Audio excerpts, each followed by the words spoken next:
আমি সাহাল দামেস্ক থেকে মক্কার মধ্যে গেলাম হজ করার জন্য। মক্কা থেকে আসার সময় আমি আমার পীর হযরত জুন্নুন মিশরীর সাক্ষাৎ পাইলাম। আমি আমার হুজুরকে বললাম, হুজুর গো, আপনার সঙ্গে যেহেতু আমার দেখা হইয়া গেছে, আপনি আমারে একটু তরিকতের তালিম প্রদান করেন। আল্লামা সাহাল ডাক দিয়া কয়, আমারে জুন্নুন মিশরী তালিম দিছে। এ সাহাল, তুমি অন্য কোনো তালিম নেওয়া লাগবে না। আজকে থেকে সকাল থেকে সন্ধ্যা পর্যন্ত তুমি আমার আল্লাহ তাআলারে আল্লাহু আল্লাহু কইয়া ডাকবা। ওই সাহাল ডাক দিয়া কয়, হুজুর জুন্নুন মিশরী, আমি যে আল্লাহু আল্লাহু বইলা ডাকবো, হুজুর এটার কারণটা কি?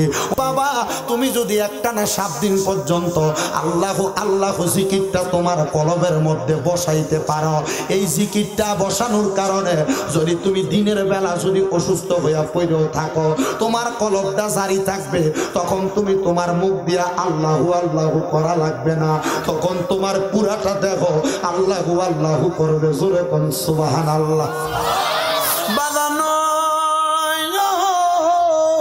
ও আমার আজকে এই দক্ষিণ দামতলিয়া এলাকার এবং তাজপুর এলাকার বাবাজিরা বন্ধুরা, এবার আল্লামা সাহাল কয়, আমি একটানা 1 সপ্তাহ আল্লাহ তাআলার জিকির করতে লাগলাম।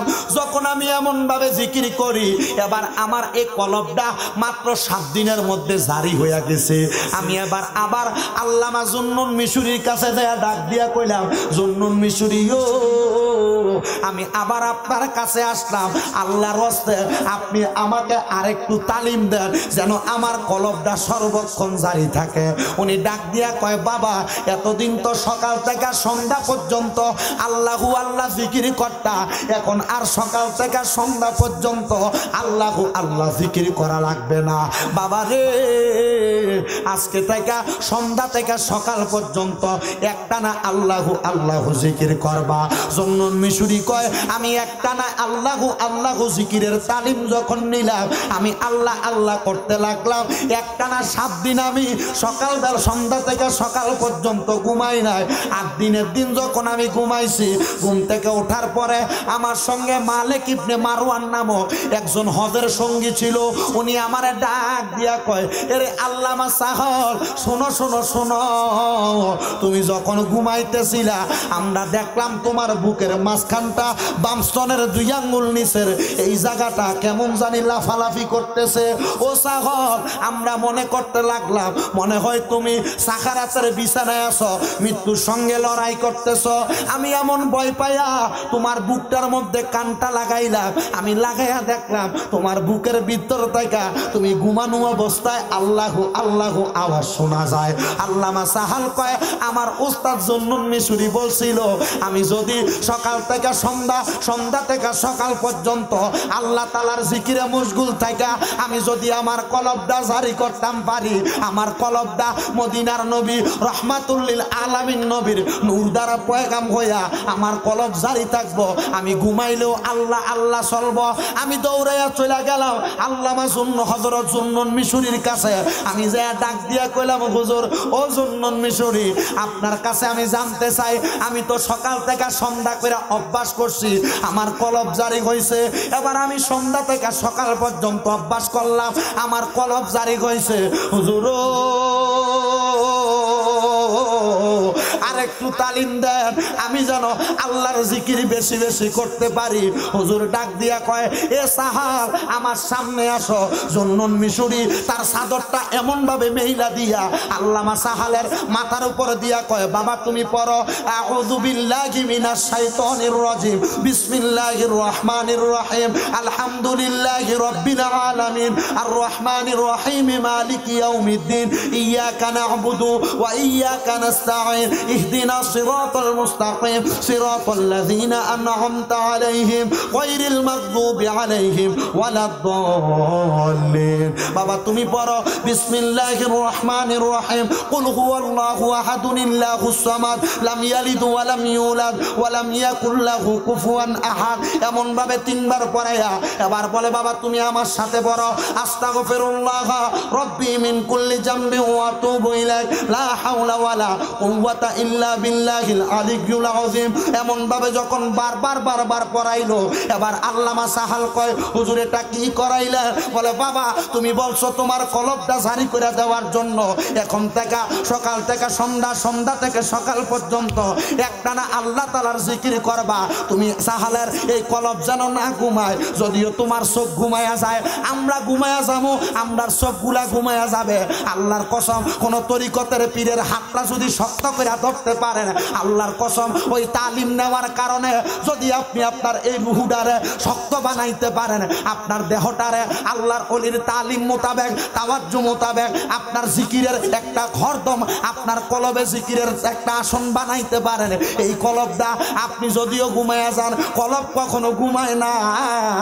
আল্লাহর ওলি জুন্নুন মিশরি কয় বাবা এখন থেকে তুমি তোমার চোখ দিয়া ঘুমাইতে পারবা, তবে তোমার এই কলব কোনোদিন ঘুমাবে না, আল্লাহ আল্লাহ করবে। আল্লামা সাহাল ডাক দিয়া কয় জগৎবাসী রে শোনো শোনো শোনো, যেদিন আমি জুন্নুন মিশরির কাছে বায়াত নিলাম, বায়াত নেওয়ার পরে আল্লামা হযরত জুন্নুন মিশরির কাছে বায়াত নেওয়ার পরে একটানা 3 মাস আমি ঘুমাইছি না। বলে কেন? বলে শুধু ঘুমাই নাই, একটানা 3 মাস পর্যন্ত আমি কোনো জায়গার সাথে ঢেলান দিয়া ঘুমাই নাই। 3 মাস ঢেলান দেয় নাই। কয় কেন ঢেলান দাও নাই? কয় আমার পীরকে আমি সম্মান করছি, কারণ 3 মাস পর্যন্ত পীরের কাছে তালিম নেওয়ার পরে মানুষের সিনাটা শক্ত থাকে, নির্ভরশীল থাকে, এই জন্য আমিও আমার এই সিনাটারে শক্ত এবং নির্ভরশীল করলাম। এবার জানতে চাই বাবাজিরা বন্ধুরা, আমরা সবাই এই সিনাটারে আল্লাহ এবং তার রাসূলের ধন ভান্ডারের সাথে অ্যাডজাস্ট করে আল্লাহর ওলিদের প্রেমের সম্পর্ক আমাদের সিনার মধ্যে আমরা ধারণ করার দরকার আছে না নাই? জোরে বলেন দরকার আছে না নাই? এবার শুনেন আল্লামা সাহাল কয় টানা 3 মাস পরে আমি যখন টানা 3 মাস পরে গেলাম আমার বাড়িতে যাওয়ার পরে আমি আমার ঘরের মধ্যে আল্লাহর জিকির করতে লাগলাম। আপনি মনে করছেন আপনি আপনার মুর্শিদের দরবারে যতক্ষণ আসেন অতক্ষণ মনে হয় তরিকত জিনা। বলে আমি মুর্শিদের দরবারে যখন যে ইবাদত করতাম আমি আমার বাড়িতে তেমন ভাবে করতে লাগলাম।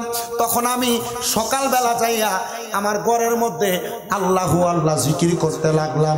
জিকির করতে করতে করতে করতে করতে করতে আমার এমন একটা জজবা হালত আসছে, জজবা হালতের সাথে আমি লক্ষ্য করে দেখলাম আমি একবার আল্লাহ বলি, আমি থাকি জমিনে, আর আমার মাথাটা আল্লাহ বলার ধাক্কাটা যে লাগে আমার ঘরের উপরের মধ্যে। আমি আবার চলে গেলাম হযরত জুন্নুন মিশরির কাছে, ডাক দিয়া কইলাম হুজুর জুন্নুন মিশরি আপনার কাছে জানতে চাই, আপনি বলেন না আমি যে আল্লাহ আল্লাহ জিকির করি, আমার হালত যখন পরিবর্তন হইয়া যায়, আমার ভাব যখন পরিবর্তন হইয়া যায়, আমি তো নিচে বইসা থাকি না, আমি আল্লাহ আল্লাহ করতে করতে দেখি আমার নিচে আল্লাহ বলি আর হুটা যায় আমার মাথাটা আমার ঘরের উপরে যায় লাগে।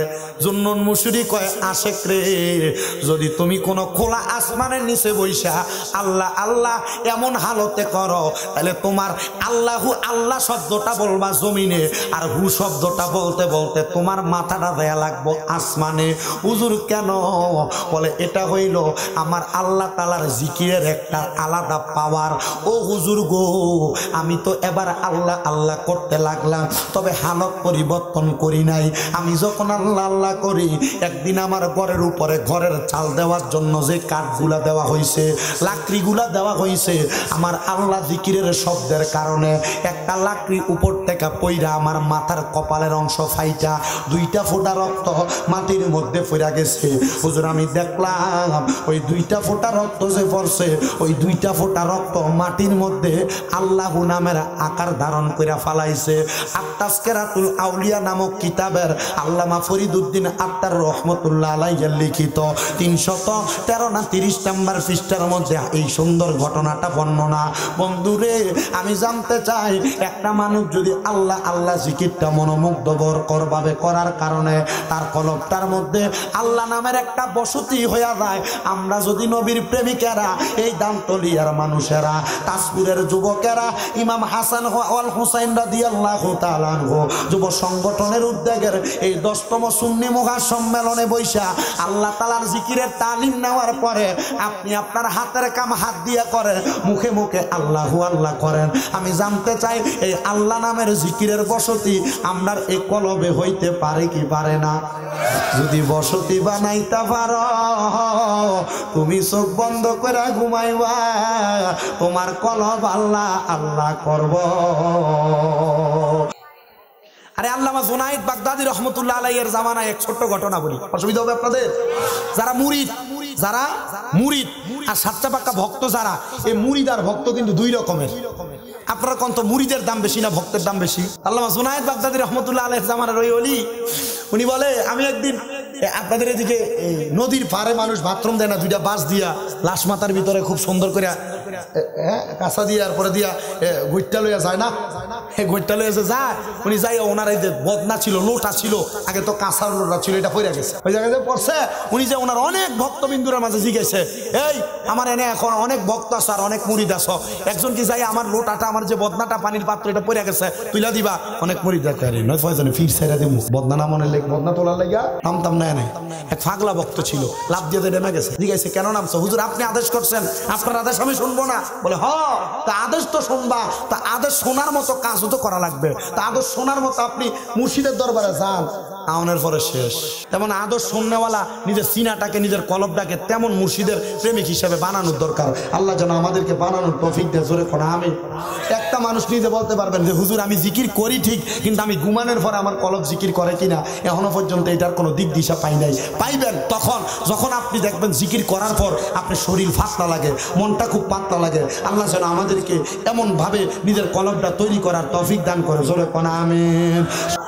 ওই আল্লামা সাহাল রহমতুল্লাহ আলাইহি কয়, আমি যেদিন আমার মুর্শিদ জুন্নুন মিশরীর কাছে বায়াত গ্রহণ করছি। কি গ্রহণ করছে? বায়াত গ্রহণ করছি আমি মক্কা এবং মদিনার মধ্যবর্তী জায়গায় বায়াত গ্রহণ করে আমি আমার বাড়ি দামেস্কে যখন চলে আসলাম, দামেস্কের বড় বাদশা হাদ্দাদ ইবনে হাদ্দাদ, ওনার পেটের মধ্যে বড় পীড়া হয়ে গেছে। পেটের ব্যথা হওয়ার পরে ওই হাদ্দাদ ইবনে হাদ্দাদ ওনার এলাকার যত ডাক্তার আছে সব ডাক্তাররা তার এই পেটের চিকিৎসার জন্য দেখাইছে। সব চিকিৎসার জন্য দেখানোর পরে ওই দামেস্কের এমন কোন উজাবদ্ধ বাদ রাখে নাই। সবাইরে দেখানোর পরে সবাই কই এই রোগের চিকিৎসা আমরার কাছে নাই। বলে পাবো কই? বলে এই রোগের চিকিৎসা যদি আপনাকে পাইতে হয় তাহলে দোয়া লাগবো। কি দোয়া লাগবো? দোয়া লাগবো। হুজুর দোয়া লাগবো। বলে কেন কেন কেন? কারণ হাদিস শরীফ প্রমাণ করে আত-তাকদিরু লা ইয়ারুদ্দু, মানুষের তকদিরে কোনোদিনই পরিবর্তন হয় না, তবে ইল্লা বিদুয়া, কেউ যদি দোয়া করে মানুষের তকদির পরিবর্তন হয়ে যায়। আপনার কামাই রুজি নাই, ব্যবসা করেন বরকত হয় না, অথবা লাখ লাখ টাকার মালিক কিন্তু টাকা পয়সা দিয়া শান্তি পান না, কিছু লাগবে না, মানুষের কাছ থেকে শুধু দোয়া কামনা করেন, শুধু দোয়া চান, দেখবেন আপনি দোয়া কামনা করার কারণে আপনার সকল কাজের মধ্যে আপনি বরকত পাইবেন। বাদশা হাদ্দাদ ইবনে হাদ্দাদ কয়, জগৎবাসী রে, আমারে যখন কোন ডাক্তারের রোগ সারাইতে পারলো না, আমারে ডাক্তাররা কয় এখন আপনি মানুষের কাছে দোয়া কামনা করেন যেন আপনার পেটের রোগটা ভালো হইয়া যায়। এমন টাইমে ওই এলাকার যে আল্লাহর ওলি আল্লামা সাহল ঘুমের ঘরে স্বপ্নের মধ্যে দেখলো, উনি স্বপ্নের মধ্যে দেখতেছে ওই বাদশা হাদ্দাদ ইবনে হাদ্দাদ ওই দামেস্কের বড় মাপের একজন আল্লাহর ওলিরে তার জেলখানায় নির্দোষভাবে আটকে রাখছে। হযরতে সাহাল বলে আমি এটা দেখার পরে কিছুক্ষণ পরে ওই হাদ্দাদ ইবনে হাদ্দাদ বাদশার একজন সেনাপতি আমার ঘরের সামনে আইসা ডাক দিয়া কয়, হুজুর আপনি কি খবর পাইছেন বাদশা যে অসুস্থ? বলে হ্যাঁ হুজুর, একটা ডাক্তার বাকি রাখি নাই, সব ডাক্তার দেখাইছি, কিন্তু হুজুর কোন ডাক্তার আমার এই বাচ্চারে ভালো করতে পারে নাই। ডাক্তাররা বলছে এবার দোয়া করতে বলেন, দোয়া করলে হয়তো আল্লাহ মাফ করবে। আমারে বলছে দোয়া করার জন্য আপনি আল্লামা সাহাল নাকি একজন উপযুক্ত ব্যক্তি। বন্ধুরে, আপনাদের এলাকার মধ্যে মাঝে মাঝে যখন খরা লাইগা যায়, মাঝে মাঝে বিপদ আপদ দেখা দেয়, বিভিন্ন পিসাব দ্বারে দিয়া বড় হুজুর দ্বারে দিয়া দোয়া করার না।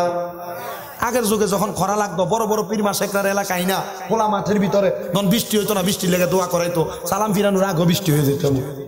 হয়েছে নি? এমন হয়েছে নি? এমন হইতো। উনি ডাক দিয়া কয় আল্লামা সাহাল হইল দোয়ার জন্য শ্রেষ্ঠ। বাদশার দরবারে আল্লামা সাহালকে নেওয়া হইল।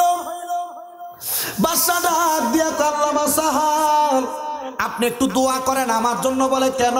বলে আমার পেটের মধ্যে বড় ব্যথা, ডাক্তাররা কইছে তারা নাকি চিকিৎসা করতে পারবে না, আপনি যদি দোয়া করেন আমার আল্লাহ মনে হয় আমার এই পেটের ব্যথাটা ভালো করব। এবার আল্লামা সাহাল কয় আমি যে গতকালকে স্বপ্ন দেখছি আল্লাহর একজন খাট বান্দা এই জেলখানার মধ্যে আটক হইয়া পড়ে রয়েছে, আমার তো এখন তার সারানোর একটা সুযোগ আইছে। আল্লামা সাহাল একটা ডাক দিয়া কয় বাদশা আমি দোয়া করতে পারি দুইটা শর্তে। বলে দুইটা শর্ত কি? বলে এক নাম্বার শর্ত তোমার জেলখানার মধ্যে যত কয়েদি আছে সব কয়েদিরে তুমি ছাইরা দেওয়া লাগবো। দুই নাম্বার শর্ত ওই কয়েদিদেরকে ছাড়ার পরে তুমি ওয়াদা করা লাগবো, তওবা করা লাগবো, যেন তুমি আর কোনোদিন কোনো মানুষের নির্দোষভাবে জেলখানায় ঢুকাইবা না। বাদশা কয় আল্লাহ পাকের জাতে পাকের কসম আমি তওবা করলাম, ওয়াদা করলাম, আমি আমার এই জেলখানার মধ্যে যত মানুষ তাদেরকেও ছাইরা দিলাম, যাও যাও যাও আমার জন্য দোয়া করো। আল্লামা সাহাল কয় এবার আমি বড় চিন্তাগ্রস্ত হয়ে গেলাম, জেলখানার কয়েদিরাতে তো ছাড়লো, আমি যদি দোয়া করি আল্লাহ নিয়ে আমার দোয়াটা কবুল করে, আল্লাহ যদি আমার দোয়া কবুল না করে মনে হয় এই বাদশা হাদ্দাদ ইবনে হাদ্দাক আমার গর্দান ফালাইয়া দিব। কারণ ওনার কথা মোতাবেক জেলখানার যত কয়েদি ছিল তারা ছেড়ে দিছে, ওনার কথা মোতাবেক বাদশা তওবা করছে। বাদশারে বলছে এরপর আমি দোয়া করব, এরপর আল্লাহ আপনারা মাফ করব। আল্লামা সাহাল কয় এখন যদি আমি দোয়া করি আর এখন যদি বাদশার ফেরের ব্যথা ভালো না হয় তাহলে তো আমার অবস্থাটাই ঠিক না, ঠিক না? আল্লামা সাহাল কয় আমি আমার কাঁধের মধ্যে একটা রুমাল রাখলাম। কি রুমাল রাখলাম? এটা আমার নবীর সুন্নত রুমাল একটা রাখাম। আল্লামা সাহাল কয় আমি আমার রুমালটা রাখলাম, ওই রুমালটা কাঁধের মধ্যে থেকে তুইলা বাদশারে বললাম বাদশা আপনার ইবাদত মহলটা কোন জায়গায়, ইবাদত করেন কোন জায়গায়? বাদশা কয় রাজপ্রাসাদের দক্ষিণ দিকে পশ্চিম কর্নারে ইবাদত খানা। এবার উনি দক্ষিণ দিকের পশ্চিম কর্নারে ইবাদত খানায় যাইয়া নামাজের মুসল্লাটা ওনার নিজের রুমালটা নিজে বিছাইয়া 2 রাকাত নফল নামাজ পড়িয়া আমার আল্লাহ তাআলার কাছে দোয়া করে, মাবুদ ও আল্লাহ এতক্ষণ আমি একজন জালেম বাদশারে তোমার কাছে তওবা করাইছি, আল্লাহ এতদিন অন্যায়ের পরে তুমি বাদশারে তওবার পোশাক পরাইয়া দিছো, তওবা করাইয়া দিছো, আল্লাহ এখন আমি যদি দোয়া করি তুমি যদি বাদশারে বালা না করো তাহলে আমি হযরতে সাহালের তো বদনাম হবে, আল্লাহ তুমি আল্লাহর হস্তে এই ব্যক্তিটার পেটের ব্যথাটা তুমি ভালা কইরা দাও। আল্লামা সাহাল কয় আমি নামাজের সালামটা ফিরাইয়া দোয়া কইরা বাহিরে আসার সাথে সাথে দেখি আমার নামাজের ঘরের সামনে বাদশাটা দাঁড়াইয়া রইছে। আমি জিজ্ঞাসা করলাম বাদশা ও বাদশা পেটের ব্যথা ভালো হইছে নি? বাদশা বলছে হ্যাঁ হইছে।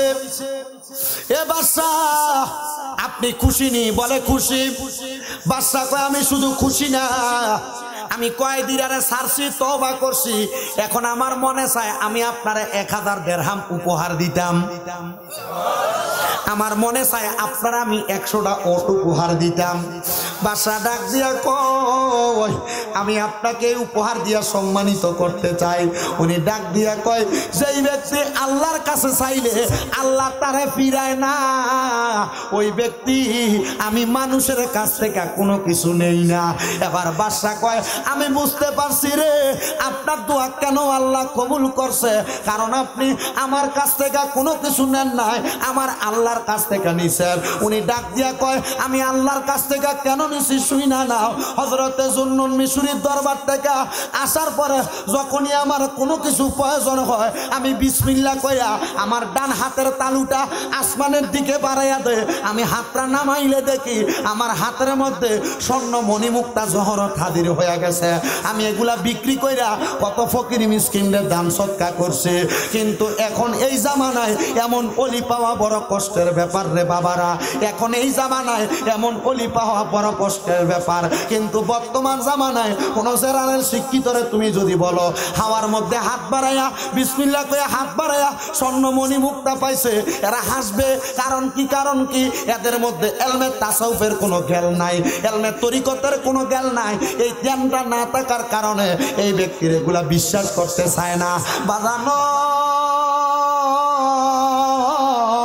ও আমার দাম কলিয়ার বাবারা, এবার হযরতে আল্লামা সাহাল যখন এই কথা বইলা বাদশার দরবার থেকে চলে যায়, সামনে যাইতে যাইতে হঠাৎ করে দেখে একজন হতভম্ব দরিদ্র মানুষ ওই আল্লামা সাহালের সামনে দাঁড়িয়ে গেছে। ডাক দিয়ে আল্লামা সাহাল, বাদশা যে আপনারে সম্পদ দিতে চাইছে, উপহার দিতে চাইছে, আপনি তো উপহারটা নেন নাই। আপনি জানেননি, আপনি যদি ওই বাদশার দেওয়া উপহারটা নিতেন আমি এই উপহার দিয়া আমার ঋণগুলা পরিশোধ করতে পারতাম। বলে বাবারে, যদি আমি দুনিয়ার এই বাদশার কাছ থেকে কোনো কিছু নিতাম, বাদশা আমার উপরে টাকা পরি দেখাইতো, বাদশা আমার আঙ্গুল দিয়া কইতো তোমারে আমি 1000 দিরহাম দিছি, তোমার 100টা উট দিছি, এগুলার বিনিময়ে আমি আমার এই রোগটা ভালো করাইছে। আমি বাদশার কাছ থেকে কোনো কিছু নেই নাই। পাগলারে, তুমি বলো না তুমি কি তোমার ঋণগুলা পরিশোধ করতে চাও? উনি ডাক দিয়া আল্লাহর কসম আমি আমার ঋণগুলা পরিশোধ করতে চাই। উনি ডাক দিয়া কয় তুমি আমার সঙ্গে একবার তওবা করো। বলে হুজুর কি বলবো? বলে তুমি আমার মুখে মুখে বলো আল্লাহ আমি আর কোনোদিন গুনার কাছে যাব না। তবে এই কথা বলার পরে অন্তরে অন্তরে বিশ্বাস রাখবা, কোনোদিন তুমি আগুনের মধ্যে ঝাঁপ দেওয়ারে যেমন ভাবে ডরাও, আগুনের মধ্যে ঝাঁপ দেওয়ারে যেমন ভাবে ভয় পাও, ওই গুনাহ করাটারে তুমি এমন ভয় পাইবা। উনি কয় হুজুর আমি রাজি হইলাম আপনার তওবার লগে। উনি ডাক দিয়া কয় আমি একটা মুঠ বালু লইলাম মাটির মধ্য থেকে, মরুভূমি থেকে বালুগুলা লইয়া ওই পাগলারে বললাম তুমি তোমার রুমালটা বিছিয়া দাও। তার রুমালে দিয়া রুমালটা গোড়া দিয়া বললাম তোমার যত পাওনাদার আছে এই রুমালটা তাদের সামনে নিয়ে খুলে দিবা, আর তারারে বলবা তাদের পাওনা টাকার অংশ নেওয়ার জন্য।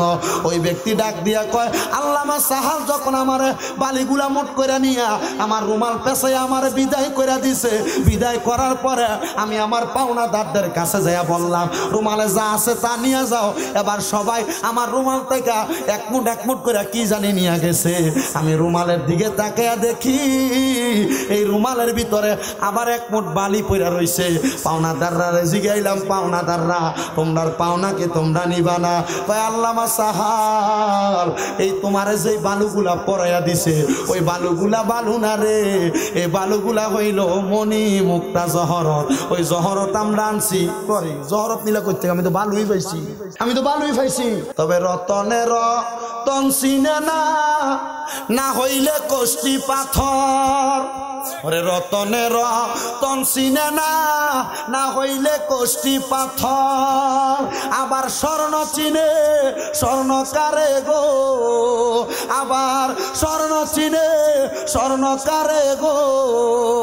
আরে হয় যদি মনের মতো মুর্শিদ রূপে ডুব দিল যে জন রে, মুর্শিদ রূপে ডুব দিলে যে জন।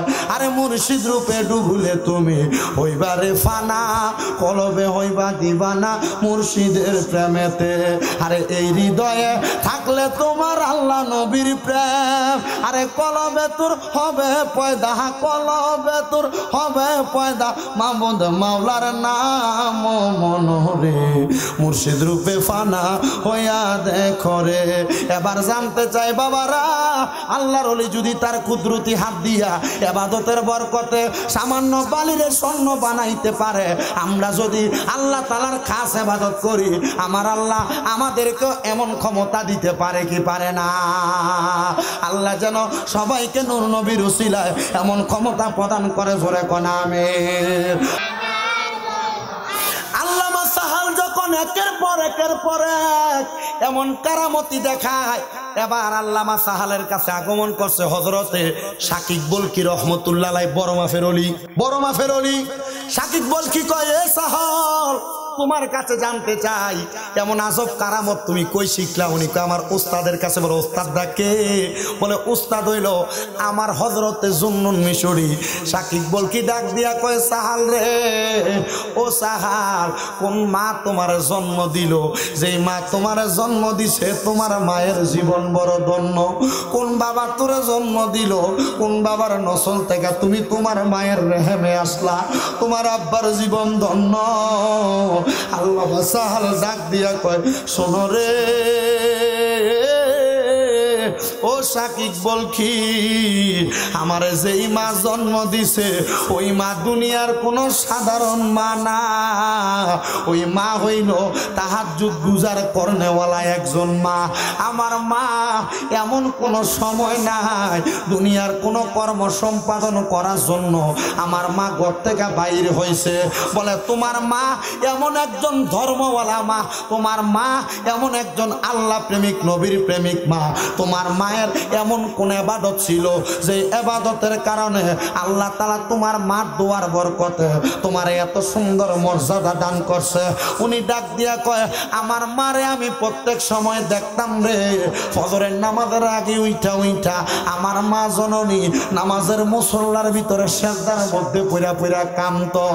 আমি আমার মার একদিন জিগাইলাম, মা গো মা,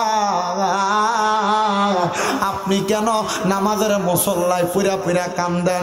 আমার মা আমার উত্তর দিছে, সন্তান রে, আমার আল্লাহ তো বলছে, ওয়ামিনাল লাইলি ফাতাহাজ্জাত বিহি নাফিলাতাল লাকা আসা আইয়া বাসাকা রাব্বুকা মাকামাম মাহমুদা। আমার আল্লাহ আমার নবীরে বলছে, নবী আপনি রাতের কিছু অংশে তাহাজ্জুদের নামাজ পড়েন, এটা আপনার জন্য খাস করা হয়েছে। আপনি যদি তাহাজ্জুদের নামাজ পড়েন অতি সত্বর আপনাকে মাকামে মাহমুদ দেওয়া হবে। রে আমার মা আমার কাছে এই আয়াতের ব্যাখ্যা শোনাইছে। আমার মা কইছে, যখন নাকি এই আয়াত আমার নবীর উপরে নাজিল হয়েছে, আমার নবী আল্লাহর কাছে চোখের পানি ফালাইয়া ফালাইয়া কাঁদছে। ছোট বাচ্চা মানুষরা দুধের জন্য মার কাছে যেমন কান্দে, আমার নবীও নাকি আল্লাহ তাআলার কাছে তার চাইতে আরো কষ্ট কইরা কইরা কাঁদছে। আমার নবী আমার আল্লাহরে বলছে, আল্লাহ আমারে তাহাজ্জুদ নামাজ পড়লে আপনি বলছেন মাকামে ইব্রাহিম মাকামে মাহমুদ দান করবেন। আল্লাহ আমার উম্মতেরা গুনাহগার, আমার উম্মতরা তো গুনাহ করব। আল্লাহ আমার উম্মত যদি তাহাজ্জুদ নামাজ পড়ে আমার উম্মতের গুনাহ মাফ করবানি। আল্লাহ আমার উম্মত তো তাহাজ্জুদ নামাজ পড়ব, আমার উম্মতের চাহিদাগুলা পূরণ করবানি। শোনো রে বাবা, আল্লামা আহমদ ইয়ার খান নঈমী রহমতুল্লাহ আলাইহি উনি নিজে বর্ণনা করতেছে তাফসিরে কানজুল ঈমানের মধ্যে, কেউ যদি তাহাজ্জুদের নামাজ পড়া তার মনের যত আশা আছে একটানা 3 মাস আমার আল্লাহ তাআলার কাছে কান্না কইরা কইরা বলতে পারে, আমার আল্লাহ তাআলা তার মনের আশাগুলা পূরণ করে। জবানটা খুলে কোন আল্লাহু আকবার। বাজানো ও দানতলিয়ার বাবারা, দানতলিয়ার পর্দার আড়ালের মা বোনেরা, চিন্তা করেন গো কেমন মায়ের কেমন ফুট ছিল। ও বন্ধু, ও নবীর উম্মতের দল, ওই ছেলে কয়, আমার আল্লাহ তাআলার আয়াতের এই কথা যখন আমার মা বলছে, আমি আমার মারে বলছি, মা আপনি তাহাজ্জুদের মুসল্লায় আমার আল্লাহ তাআলার কাছে আমার জন্য একটু দোয়া করবেন, আল্লাহ যেন আমারে আপনার এবং আল্লাহ তাআলার একজন খাস বান্দা হিসেবে কবুল করে।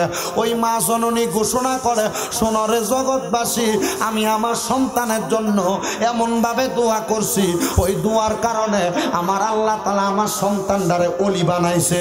সন্তান কয়, আমি যেদিন থেকে বুঝদারা হয়েছি আমার বয়স 7 থেকে 8 বছর বয়সের হয়েছে, আমি আমার মায়ের সঙ্গে আমার মাঝেই তাহাজ্জুদের নামাজটা পড়ে, আমি আমার মায়ের সঙ্গে তাহাজ্জুদের নামাজটা পড়া শুরু করলাম।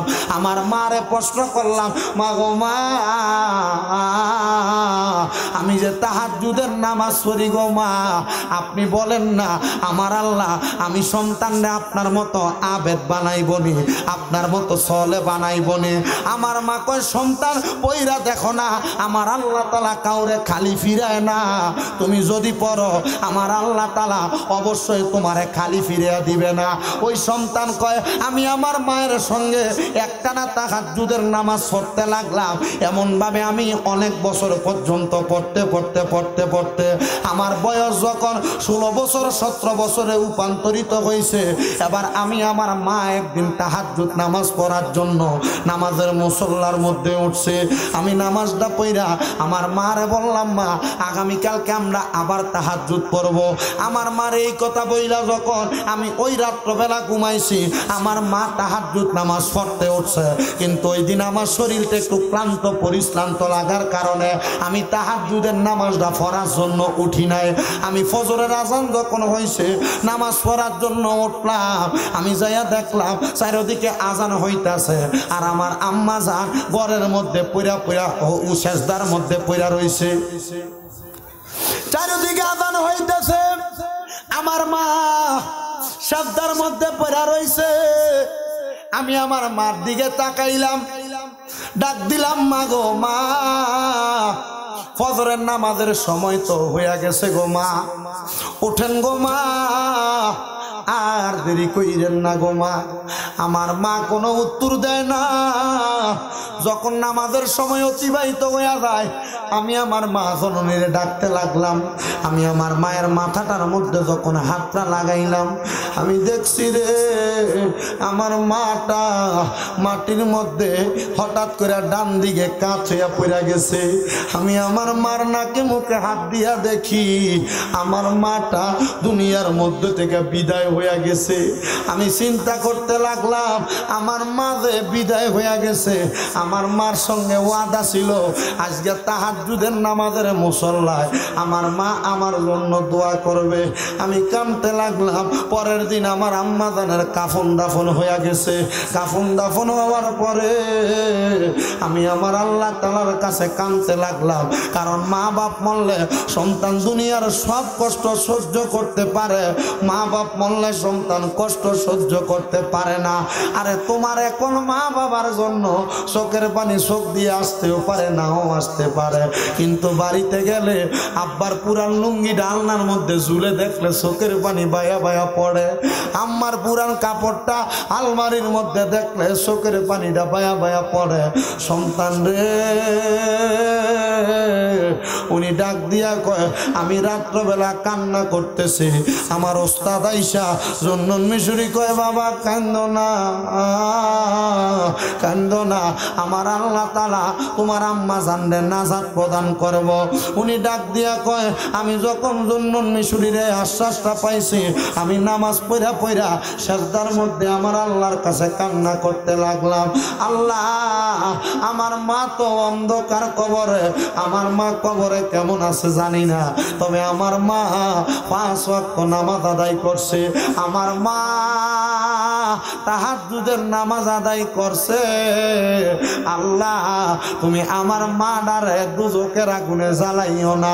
ওই ছেলে ডাক দিয়া কয় আমি যখন কান্না করতে লাগলাম, কান্না করতে করতে আমি কখন জানি নামাজের মুসল্লাটার মধ্যে বেহুশ হইয়া গেছি। নামাজের মুসল্লাটার মধ্যে বেহুশ হওয়ার পরে আমি হঠাৎ করে স্বপ্ন দেখলাম কে জানি একজন আমার ওই ঘরটার মধ্যে হাজির হইয়া গেছে। আমি চোখটা খুইলা দেখি আমার ঘরটা নূরের আলোতে ঝলমল ঝলমল করতেছে। আমি ওই ঘরের দিকে তাকাইতে পারলাম না। হঠাৎ করে দেখলাম আমি আমার ঘরের মধ্যে নাই, আমি দেখতাছি সুন্দর একটা সাজানো বাগানের মধ্যে একজন অবলা সুন্দর সাদা পোশাক পরনেওয়ালা নারী ঘোরাফেরা করতেছে। আমি ওই মহিলারা জিজ্ঞাসা করলাম স্বপ্নের মধ্যে, মাগো মা, ও মাগো কে গো আপনি? আমার স্বপ্নের মধ্যে আপনি কেমনে হাজির হইলেন? উনি মাথার কাপড়টা উঠে ডাক দিয়া কয়, সাহাল রে, আমি হইলাম তোর গর্ভধারী মা। ও মা, এটা কোন জায়গা? এত সুন্দর জায়গা, এই জায়গার মধ্যে আপনি কি করেন গো মা?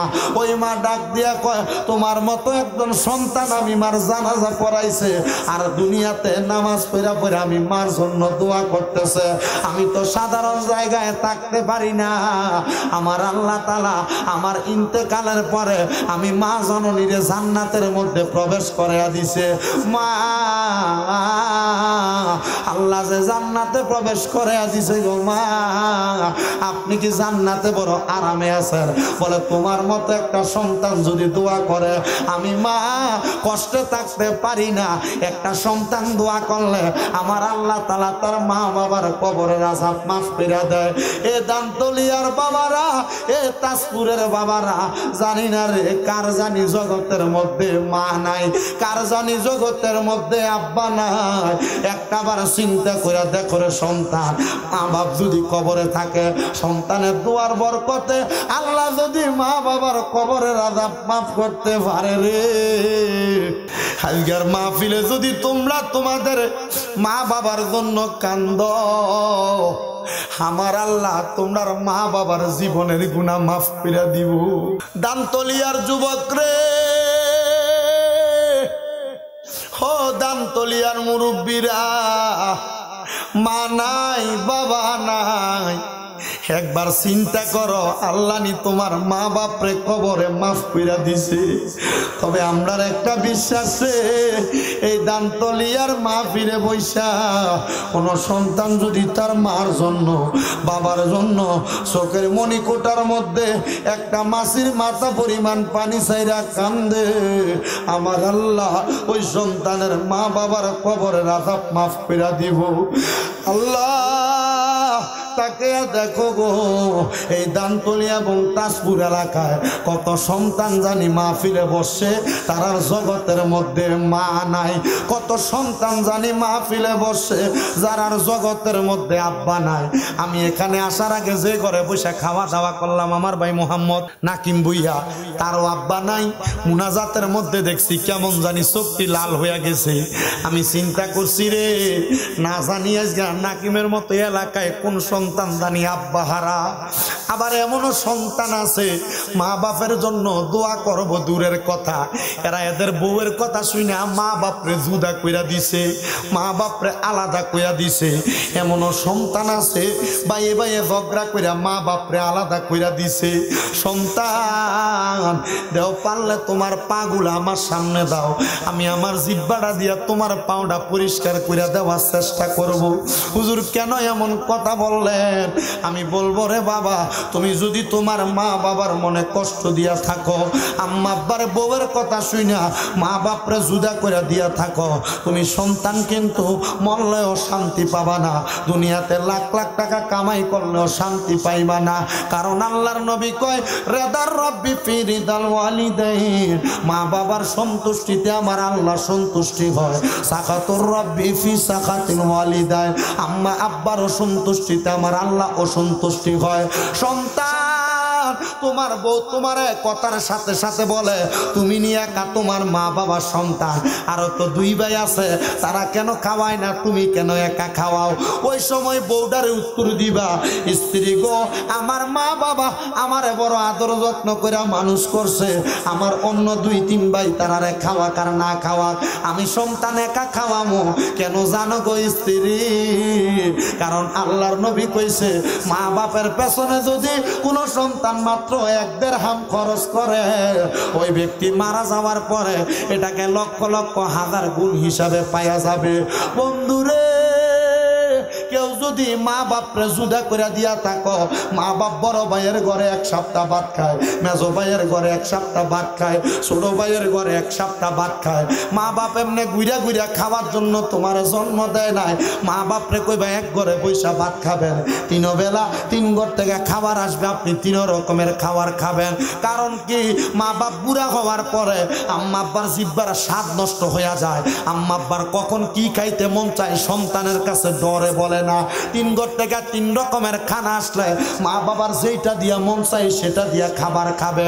তুমি সন্তান যদি এই মা বাপরে জুদা কইরা দিয়া থাকো, আল্লাহর দোহাই লাগে তোমার কদমে হাত দিয়া বলি, আজকে এখান থেকে যাইয়া মা বাবার পা গুলাতে ধরবা। যদি ঘুমায়ও থাকে আম্মা আব্বার পা গুলার মধ্যে ধইরা কইবা, মা গো মা, ও আব্বা, আল্লাহর হস্তে আমারে মাফ কইরা দেন। যতক্ষণ পর্যন্ত তোমার মা তোমার বাবা মুখ দিয়া বলছে তোমারে মাফ করে দিছে, ততক্ষণ পর্যন্ত তুমি তোমার মা বাবার পাও ছাইরো না। অনেকে চিন্তা করে হুজুর আমি আমার মা বাবার পায়ে ধরে মাফ চামু দূরের কথা, আমি তো 2 ঈদে মা বাবার পায়ে ধরে আমি সালামই করি না। হুজুর আমি কেমনে বলতাম আপনাকে কষ্টের কথা, আমার মা তো দুনিয়ার জমিনে বাইসা আছে কথা সত্য, আমি আমার মা জননীর পায়ে ধরে মাপ চাইব কেমনে গো হুজুর?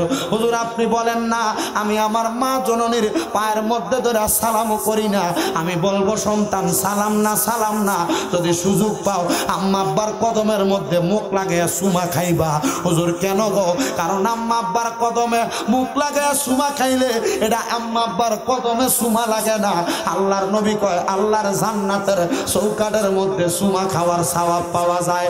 নবী গো, ও নবী গো, যাদের বাড়িতে মা আছে তারা বাড়ির যাইয়া মার পায়ে সুমা খাইব, মার পায়ে ধরে মাপ চাইব। আমার তো মা নাই, আমি কার পায়ে ধরে মাপ চামো? নবী গো আমার তো আব্বা নাই, আমি কার পায়ে ধরে মাপ চামো? ও গো মায়ার নবী, আমার মা বাবার জন্য আমার মনটা বড় কান্দে। এ সন্তান রে একটাবার চিন্তা করো, তোমার যে মা নাই, তোমার মা তোমারে কত কষ্ট করে মানুষ করছে, নিজে না খাইয়া তোমার মা তোমারে খাওয়াইছে। আরে এমনও দিন গেছে এক বেলা ভাত না খাইলে মা তোমারে বারবার বলতো, কিরে সন্তান কিছু ভাত দি খাস না, তোর পেটটা দি পিঠের সঙ্গে লাইগা গেছে। এখন 2-3 বেলা খানা না খাইলে কেউ একবার তোমার জিগায় না, কারণ মার মতো ভালো তোমার দুনিয়াতে আর কেউ বাসে না। আজকে তোমার ঘরে কত মেহমান খানা খায়, কিন্তু তুমি তোমার মার মুখে এক লোকমা খানা তুলে দিতে পারো না। সন্তান রে তোমার মা সকালবেলা পান্তা ভাত গুলা খাইছে না, তুমি সন্তানদের জন্য রাইখা দিছে। মা চিন্তা করতো আমার পোলাটা, আরে আমার সন্তানটা কষ্ট করে রোদের মধ্য দিয়ে আইব, আমার পুত্রা ঠান্ডা ভাত খাইলে আমার পুতের কলিজাটা ঠান্ডা হইব। আজকে মা কবরে, তুমি সন্তানের কাছে হাজার হাজার টাকা, তুমি সন্তানের কাছে লাখ লাখ টাকা ব্যাংকে পড়া রইছে, কিন্তু তুমি তোমার মার মুখে মার পছন্দের মতো একটু খানা দিতে পারো না। সন্তান রে তোমার আব্বাজান খালি পায়ে পায়ে হাঁটছে, তোমার স্কুল মাদ্রাসায় যাওয়ার সময় নতুন জামা কাপড় নতুন জুতা কিনা দিছে। ঈদের দিনে আব্বা পুরান জামা কাপড় গুলা দুইয়া দুইয়া পড়তো, তুমি সন্তানরে নতুন জামা কাপড় কিনা দিত। কিন্তু আজকে আব্বা অন্ধকার কবরে শুয়া রইছে, আব্বা ওই সময় পুরান জামা কাপড় পরা সময় কাটাইতো, নতুন জামা কাপড় পরতো না। আব্বা কইতো পুত্রে এখন আর আমার ঈদের বয়স নাই, অভাবের কথা মুখটা খুলা কইতো না। আজকে এমন সন্তান আছে তারার বাপরে মাটি দিয়া মাহফিলে বসে, তারার কাছে হাজার হাজার লাখ লাখ টাকা, কিন্তু 500 টাকা দিয়া কিনে আব্বার একটা লুঙ্গি পরাইতে পারে না। আব্বা জান অন্ধকার কবরে, মার কাপড় ছিঁড়া গেছে, কাপড়ের আসলায় 5-10 টাকা বাইন্দা রাখছে, ওই 5-10 টাকা তুমি সন্তানের হাত খরচ বাবদ দিয়া দিছে।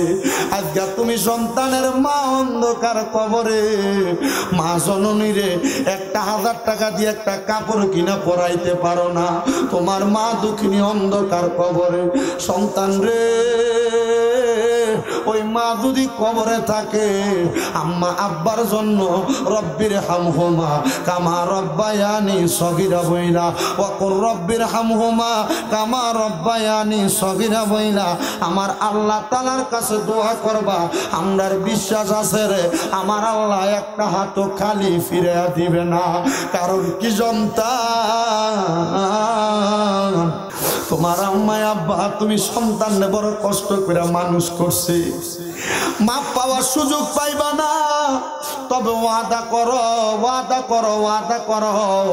আম্মা আব্বার জন্য আজকের আখিরি মুনাজাতে মা বাবার জন্য দোয়া করবা, আল্লাহ আমার মা নাই মাফ কইরা দেন, আমার বাপ নাই মাফ কইরা দেন। পর্দার অন্তরালে কত এতিম মহিলারা বৈশা রয়েছে, অনেকের মা নাই, অনেকের বাবা নাই। সন্তান রে,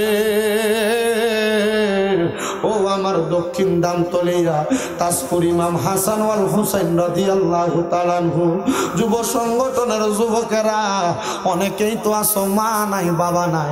আল্লাহ তাআলা যেন আজকের মাহফিলের উসিলায় আপনার মা বাপরে মাফ কইরা দেয়। শোনো রে, নবীর কলিজার টুকরা সাহাবী হযরতে আবু হুরায়রার কথা। হযরত আবু হুরায়রা কয়, জগৎবাসী তোমরা শুনে না, আমার দয়াল নবীর দরবারে একদিন দুই দিন না রে, আমি যখন বারবার আসতাম আমি তখন ইসলাম গ্রহণ করি নাই। আমার নবীজির চেহারা মুবারক দেখা দেখা আমি আবু হুরায়রার কাছে বড় ভালো লাগছে। আমি আমার নবীরে কইলাম, ইয়া রাসূলুল্লাহ, আপনি নবীর চেহারা দেখতে আমার কাছে বড় ভালো লাগে, আপনি আমার কালিমা পড়াইয়া দেন। আবু হুরায়রা কয়, আমি আমার নবীর কাছে কালিমা পড়া বাড়িতে যাওয়ার পরে আমার মা মরুভূমির বাবলা কাটা দিয়া আমি আবু হুরায়রার পিঠের মধ্যে মারছে আর আঘাত করছে। আমি বড় কষ্ট পাইছি। আমি যখন নবীজির দরবারে আসছি একদিন দুই দিন তিন দিন কইরা কইরা কান্না করতে লাগলাম। আমার নবীজির দরবারে আমি যখন হঠাৎ করে একদিন কান্না করি, আমার নবী ডাক দিয়া কয়, আবু হুরায়রা, তোমার মা তোমার ইসলাম কবুল করার কারণে মারছে, এই জন্য তুমি কান্না করো। আবু হুরায়রা কই, ইয়া রাসূলুল্লাহ, আমি এই জন্য কান্না করি না, দেখেন না গো আমার মা আমার এমন ভাবে আঘাত করছে, আমার পিঠ দিয়া বায়া বায়া রক্ত পড়তেছে। আবু হুরায়রা কয়, নবী গো, আমার রক্ত বাইর হয়, আমি এই জন্য কান্না করি না, কারণ আমি আমার মারে বড় ভালোবাসি। আমার মা এর চাইতে বড় অন্যায় করলেও আমি আমার মারে ভুলতে পারবো না। আবু হুরায়রা রে, কান্দো কেন, কান্দো কেন? আবু হুরায়রা কয়, ইয়া রাসূলুল্লাহ, ইয়া হাবিবাল্লাহ, নবী গো, আমি কান্দি কেন জানেননি? আপনি নবী কত মানুষের জন্য দোয়া করেন, নবী গো আপনি আমার মার জন্য একটু দোয়া করেন না? আপনি দোয়া করলে আমার আল্লাহ আমার মাটারে হেদায়েত দান করব। আবু হুরায়রা এই কথা বলার সাথে সাথে আমার নবী আল্লাহর কাছে হাতটা তুলে কয়, আল্লাহ আবু হুরায়রার মারে হেদায়েত দান করো। আবু হুরায়রা আমার নবীর সামনে বসা ছিল, আমার নবীর সামনে থেকে ওইটা আবু হুরায়রা দৌড় মারছে। সাহাবায়ে কেরাম আটকাইছে, কিরে আবু হুরায়রা, এতক্ষণ না নবীর কাছে দোয়া চাইলা, এখন দি নবীর দরবার থেকে চলে যাও। আবু হুরায়রা কয়, আমি বেতার জ্বালার জন্য যাই না রে সাহাবীরা, আমি তাড়াতাড়ি বাড়ি যাইতেছি, আমি যাইয়া দেখবো আমি আবু হুরায়রা আগে বাড়িতে গেছি না আমার নবীজির দোয়াটা আমার বাড়িতে আগে গেছে। আবু হুরায়রা কয়, আমি বাড়িতে যাইয়া দেখি রে আমার মা গোসল করছে, চুলগুলা বায়া বায়া পানি পড়তাছে। আমি জিগাইলাম, মা গো আপনি কেন এখন আজকে দরজা খোলা রাখছেন? আপনার চুলগুলা বায়া পানি পড়ে, এখন তো গোসলের টাইম না। আবু হুরায়রার মা কয়, আবু হুরায়রা, আমি তুমি ইসলাম গ্রহণ করার পরে প্রত্যেক দিন তোমারে আঘাত করছি, মারছি। আবু হুরায়রা, শোনো শোনো শোনো, আমি যে তোমারে মারছি, আমি মা চিন্তা করলাম তোমার এতবার মারার পরে তুমি একবারও আমি মারে একটা মায়ের ফিরিয়ে দাও নাই। তুমি কইছো ইসলাম ধর্ম গ্রহণ করলে মায়ের খেলে, এটার জন্য আল্লাহ প্রতিদান দেয়। আবু হুরায়রা, কেন তুমি কথা বলো নাই, মাতো নাই? আমি মার মনে প্রশ্ন জাগছে, আবু হুরায়রা মুসলমান হইয়া কি মজা পাইছে, আমি একবার মুসলমান হবো, আমিও ইসলামের স্বাদ নিতাম চাই। আবু হুরায়রার মা ওই সময় ইসলাম গ্রহণ করছে। আবু হুরায়রা কয়, আমার মা ইসলাম গ্রহণ করার পরে যখন মরছে, আমার নবীর দুয়ার বরকতে আমার আল্লাহ তাআলা আমার মাটারে জান্নাতি বানাইয়া দিছে। এর সন্তান, ও দানতলিয়ার যুবকেরা, দানতলিয়ার মুরব্বীরা, আজকের মাহফিলে কে জানি বর্ষ তোমরার মা নাই, তোমরার মা নি অন্ধকার কবরে কেমন আছে জানো না? আজকের মাহফিলে এমনও কত সন্তান আছো তোমরার বাবা নাই, তোমরার বাবা অন্ধকার কবরে কেমন আছে তুমি জানো না?